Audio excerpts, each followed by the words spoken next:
Welcome to The Explainer. Today, we're going to break down a single, monumental court case that basically changed the whole concept of education for over 1 billion people. It's an incredible story of how one legal fight turned an idea into a fundamental human right. And it all started with one very important question. So, let's just start with that core question. Is education something you're automatically entitled to? Like freedom of speech? Or is it more of a privilege, something you only get if you can pay for it? For a long time, after India became independent, the answer to that was, well, it was kind of fuzzy. The Constitution did talk about education, but it was listed under something called directive principles. Think of it like this. It was on the government's to-do list, but it wasn't a guarantee. You couldn't exactly sue the government if they didn't provide it. But of course, that kind of gray area couldn't last. In 1992, the issue was forced, head-on, in a case that climbed all the way up to the Supreme Court. They were finally going to have to give a straight answer. Okay, so let's get into the case that was the real turning point. The 1992 landmark ruling that changed everything. The case is known as Mohini Jain versus the state of Karnataka, and the year was 1992. Now, this wasn't just some abstract legal debate. This was personal. Mohini Jain was a student who'd gotten into a private medical college, but then she was told she had to pay this ridiculously high fee just because she wasn't from that state. So she fought back, and her fight ended up becoming this massive moment for education rights in India. So there it was. The Supreme Court had to answer that one question we started with. Is education a fundamental right, something that's baked right into the Constitution? The stakes were incredibly high. And this was the verdict. It was completely clear, no ambiguity at all.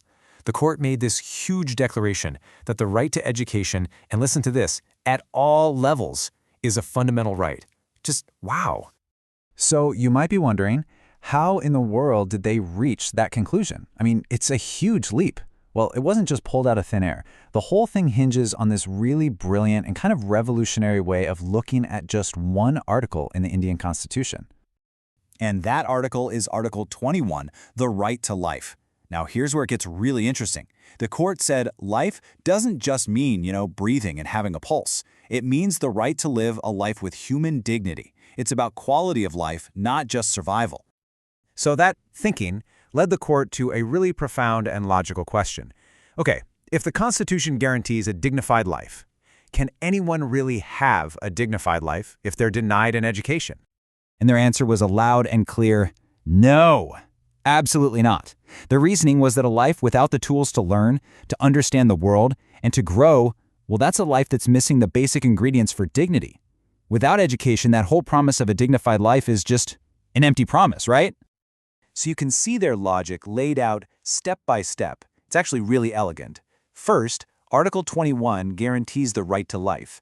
Second, the right to life really means a dignified life.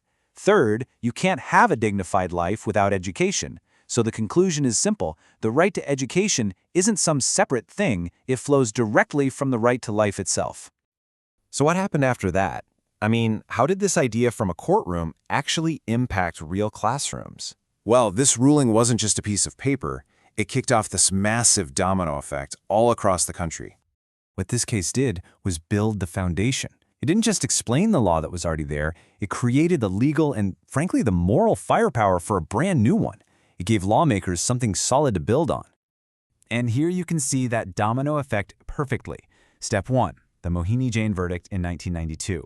That one act then directly paved the way for Parliament to eventually pass the historic Right to Education Act. So you can draw a straight line from this court case to millions of kids getting access to school. So let's do a super quick recap. The case was Mohini Jain versus the state of Karnataka. The big ruling? Education is a fundamental right. The logic they used was genius. They connected education directly to the right to a dignified life in Article 21. And its legacy, its real-world impact, was creating the momentum for the Right to Education Act.